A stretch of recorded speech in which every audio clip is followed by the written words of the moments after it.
দেখো বর্তমান সময়ে কিন্তু প্রত্যেকটা প্ল্যাটফর্ম শর্টের উপরে কিন্তু জোর দিচ্ছে। ফেসবুক বলো, ইনস্টাগ্রাম বলো, এমনকি ইউটিউব। কেনই বা দেবে না বলো? কারণ শর্টসের উপরে তো প্রচুর প্রচুর ভিউজ আসছে। শর্টস আমরা প্রত্যেকেই প্রায় দেখতে পছন্দ করছি। বয়স্ক মানুষ থেকে শুরু করে একেবারে ক্ষুদে বাচ্চা পর্যন্ত প্রত্যেকটা মানুষ কিন্তু শর্টস দেখতে পছন্দ করছে। যার কারণে শর্টস আপলোড করা মাত্রই কিন্তু ভাইরাল হয়ে যাচ্ছে, প্রচুর প্রচুর ভিউজ পাচ্ছে। ইউটিউবও তেমনই কিন্তু শর্টসের উপরে বেশি জোর দিয়েছে। আমরা যদি ইউটিউবে লং ভিডিওর থেকে শর্টস ভিডিও আপলোড করি তাহলে দেখতে পাবো প্রচুর বেশি তাড়াতাড়ি ভিউজ জেনারেট হচ্ছে, বেশি তাড়াতাড়ি ভাইরাল হচ্ছে। কিন্তু শুধুমাত্র যেমন তেমনভাবে ভিডিও আপলোড করলে তো হলো না। ভিডিওর টপিক ভালো দরকার, ভিডিও ট্রেন্ডিং টপিক দরকার, ভিডিও ইন্টারেস্টিং হওয়া দরকার, তবেই কিন্তু শর্ট ভিডিওর মধ্যে কিন্তু প্রচুর ভিউজ আসবে। তার সাথে সাথে সঠিকভাবে কিন্তু ভিডিওটা আপলোড করতে হবে। তো শর্ট ভিডিও কি করে তোমরা আপলোড করবে, কোথায় কি সিস্টেম আছে, কোথায় কি অপশন তোমরা অন অফ করবে, আজকের এই ভিডিওতে সেটাই তোমাদেরকে বলবো। মোদ্দা কথা হচ্ছে শর্ট ভিডিও আপলোড করার অ্যাকচুয়াল সঠিক প্রসেসটা কি, সেটাই তোমাদেরকে আজকে আমি এই ভিডিওর মাধ্যমে কমপ্লিট ডিটেলস বলে দেবো। তোমাদেরকে রিকোয়েস্ট করবো পুরো ভিডিওটা স্কিপ না করে দেখো, কারণ স্কিপ করলে ইনফরমেশন মিস করে দেবে। তার আগে বলবো, যদি তোমরা নতুন হও অবশ্যই চ্যানেলটিকে সাবস্ক্রাইব করে পাশে থাকা বেল আইকনটি ক্লিক করবে। তো চলো বেশি দেরি না করে ভিডিওটা শুরু করি। শর্টস ভিডিও সঠিকভাবে আপলোড করার জন্য আমরা আমাদের মোবাইল ফোনের যে মেন ইউটিউব অ্যাপ্লিকেশন সেটা আমরা প্রথমত ওপেন করব, এবং যে চ্যানেলের মধ্যে আমরা ভিডিওটাকে আপলোড করতে চাই সেই চ্যানেলটাকে লগ ইন করে নেব। ওকে, লগ ইন করার পরে এখানে নিচে আমরা দেখতে পারবো যে অনেকগুলো অপশান আছে কিন্তু, ঠিক আছে। নিচে আমরা অনেকগুলো অপশান দেখতে পাচ্ছি, তার মধ্যে যে প্লাস আইকন, সেই প্লাস আইকনের উপরে ক্লিক করব এবং প্লাস আইকনে ক্লিক করা মাত্র 4টে অপশান আমরা দেখতে পাচ্ছি, যেমন ভিডিও, শর্টস, লাইভ, আর একটা হচ্ছে পোস্ট।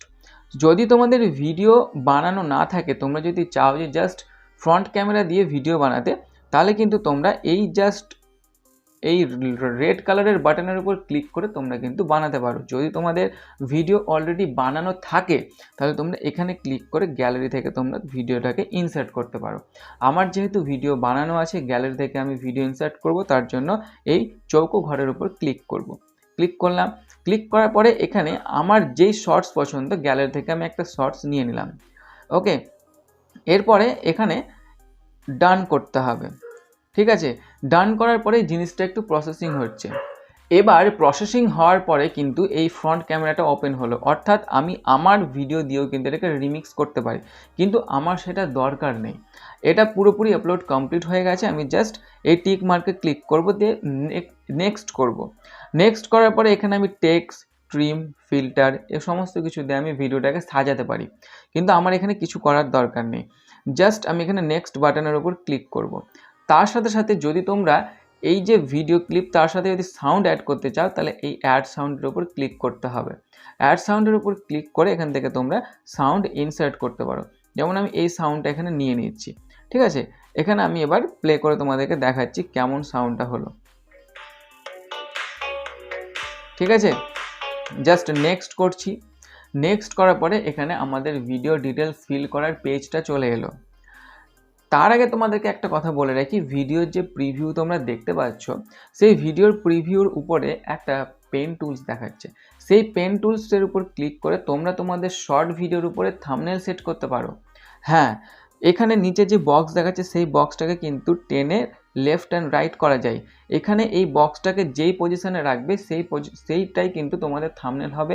দর্শকরা কিন্তু সেই জিনিসটা প্রথমত দেখতে পাবে তোমাদের শর্টসের উপরে, ঠিক আছে। এবার ডান করে দেবে। এটা তোমাদেরকে ভিডিও আপলোড করার আগে করতে হবে। যদি মনে করো জাস্ট আপলোডিংয়ে বসিয়ে দিলাম তারপরে আবার কাস্টম থাম্বনেল অ্যাড করবো, সেটা কিন্তু হবে না। জাস্ট ভিডিও আপলোডিং করার আগে কিন্তু এই জিনিসটা করে দিতে হবে। একবার ভিডিও আপলোডিং করে দিলে তারপর আর এই এই থাম্বনেল সেট করার কিন্তু অপশন আর পাবে না। তারপরে এখানে কিছু টাইটেল দেবে। টাইটেল বলতে কি, ভিডিও রিলেটেড এবং শর্ট আর আই ক্যাচি। যেমন আমি দেবো কি,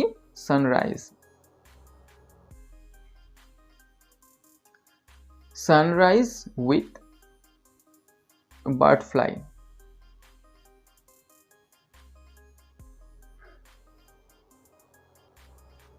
ওকে, একটু আই ক্যাচি দিলাম, তার সাথে কিছু হ্যাশট্যাগ দেব।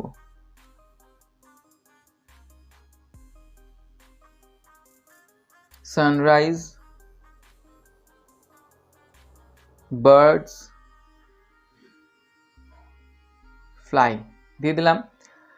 এবার এখানে নেক্সট যে অপশানটা দেখা যাচ্ছে সেটা হচ্ছে ভিজিবিলিটি। ভিজিবিলিটি আমি যখন ভিডিও আপলোড করব তখন এখানে আনলিস্টেড রাখবো। লোকেশন আপনারা চাইলে দিতেও পারেন, নাও দিতে পারেন, আমি এখানে লোকেশনটা দিয়ে দিলাম। তারপরে এখানে সিলেক্ট অডিয়েন্স। সিলেক্ট অডিয়েন্স বলতে আপনার ভিডিওর যদি কিডস রিলেটেড হয় তাহলে ইয়েস করবেন, আর যদি বড়দের জন্য হয় তাহলে এটাকে নো করবেন। আমাদের যেহেতু বড়দের রিলেটেড তাই এখানে নো করলাম। রিলেটেড ভিডিও বলতে আমি যে শর্টসটা আপলোড করেছি সেই রকম যদি কোনো লং ভিডিও আপনি অলরেডি আপলোড করে রাখেন তাহলে এখানে রিলেটেড ভিডিওর উপরে ক্লিক করে সেই ভিডিওটাকে এখানে লিঙ্ক করতে হবে। আপনার সেই ভিডিওটা কি হবে, আপনার সেই ভিডিওটা এটার সঙ্গে শো করবে, সেই লিঙ্কের উপর ক্লিক করে তারা দর্শকরা কিন্তু সেই লং ভিডিওর উপরেও যাবে এবং লং ভিডিওটা তারা দেখবে, সেখান থেকে আপনি ভিউজ পাবেন। ওকে, তারপরে বলেছে allow video and audio remixing. এখানে আপনি এটাকে অ্যালাউ করতে পারেন, নাও করতে পারেন। এখানে যদি আপনি চান যে দুটোকেও অ্যালাউ করতে সেটাও করতে পারেন, যদি মনে করেন শুধু অডিওটা অ্যালাউ করব সেটাও আপনি করতে পারেন। ওকে, তারপরে এখানে কমেন্টস বক্সে আপনি অফও রাখতে পারেন, অনও রাখতে পারেন, তবে অন রাখাটাই ভালো, ঠিক আছে। তারপরে সেটিংস করে দেবেন। তারপরে এখানে আপলোড শর্টসের উপরে ক্লিক করবেন। আপলোড শর্টসের উপর ক্লিক করে দেওয়ার পরে এখানে এটাকে মিনিমাইজ করে দেবেন।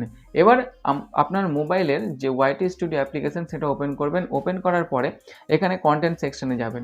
কন্টেন্ট সেকশনে গিয়ে এখানে দেখতে পাবেন যে শর্টস আপলোড হচ্ছে, ঠিক আছে। সো এখানে দেখুন রিফ্রেশ মারার পরে কিন্তু এখানে আমরা দেখতে পাচ্ছি শর্টসটা কিন্তু এখানে আপলোড হয়ে গেছে। এবার যে শর্টসের যে প্রিভিউটা দেখাচ্ছে সেই শর্টসের প্রিভিউর রাইট সাইডে 3 ডটস দেখাচ্ছে, তার উপর ক্লিক করে আমরা এডিট করব।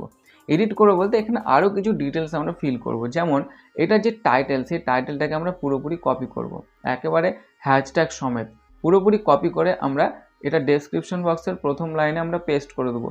চাইলে তার সাথে আরও কিছু আমরা হ্যাশট্যাগ দিতে পারি, চ্যানেল রিলেটেড আমরা দিতে পারি। ওকে, আমরা চ্যানেল রিলেটেড হ্যাশট্যাগ দিতেই পারি। তারপর আমরা কিছু শর্টস রিলেটেড হ্যাশট্যাগ দিতে পারি। ওকে, এই হ্যাশট্যাগ দিলাম, দিয়ে আমরা ব্যাক করে গেলাম। ব্যাক করার পরে ভিজিবিলিটিটাকে আমরা এখানে পাবলিক করে দেবো। তারপরে এখানে অডিয়েন্স যেটা সেটা সেট করাই আছে, রিলেটেড ভিডিও সেটা যদি চান তো করতে পারেন যেমনভাবে বললাম। প্লেলিস্ট যদি আপনার করা থাকে তাহলে প্লেলিস্ট অ্যাড করতে পারেন। এখানে ট্যাগ আপনাকে দিতে হবে, প্রথমত চ্যানেল রিলেটেড ট্যাগ দিবেন, তারপরে শর্টস রিলেটেড ট্যাগ দিবেন, তারপরে এখানে শর্টের বিষয়বস্তুটা কি সে রিলেটেড কিছু ট্যাগ দেওয়ার চেষ্টা করবেন। ওকে, এরকমভাবে কিছু ট্যাগ দেবেন, কিন্তু এখানে হ্যাশট্যাগ মোটেও দেবেন না। তারপর এখানে অ্যালাউ রিমিক্সিংয়ের জায়গায় আগে বলেছিলাম এটা চাইলে অ্যালাউ করতেও পারেন, নাও করতে পারেন। তারপরে কমেন্ট বক্স সেটাও আপনি অন অফ করে রাখতে পারেন। এখানে আপনি যদি চান দর্শককে দেখাতে যে আপনার ভিডিও কতজন লাইক করেছে তাহলে এটা আপনি দেখাতে পারেন, ঠিক আছে। তারপরে ব্যাক করবেন, ব্যাক করে যাওয়ার পরে এখানে সেভ করে দেবেন, আপনার ভিডিও কিন্তু পাবলিশ হয়ে যাবে। যদি সেই ভিডিও ভালো হয়, টপিক ভালো হয়, ইন্টারেস্টিং হয়, তাহলে আপনার সেই ভিডিওর মধ্যে অবশ্যই কিন্তু ভিউজ বাড়বে। সো আশা করি আজকের এই ভিডিওর মাধ্যমে আপনাকে সঠিকভাবে বোঝাতে পেরেছি যে কিভাবে শর্টস ভিডিও আপলোড করতে হয় বা শর্টস ভিডিও আপলোড করার অ্যাকচুয়াল সঠিক প্রসেস কোনটি। ভিডিওটা কেমন লাগলো সেটা অবশ্যই কমেন্ট করে জানাবেন, আর যদি ভিডিওটি ভালো লাগে তাহলে অবশ্যই ভিডিওটি লাইক, শেয়ার এবং চ্যানেলটিকে সাবস্ক্রাইব করবেন। ধন্যবাদ।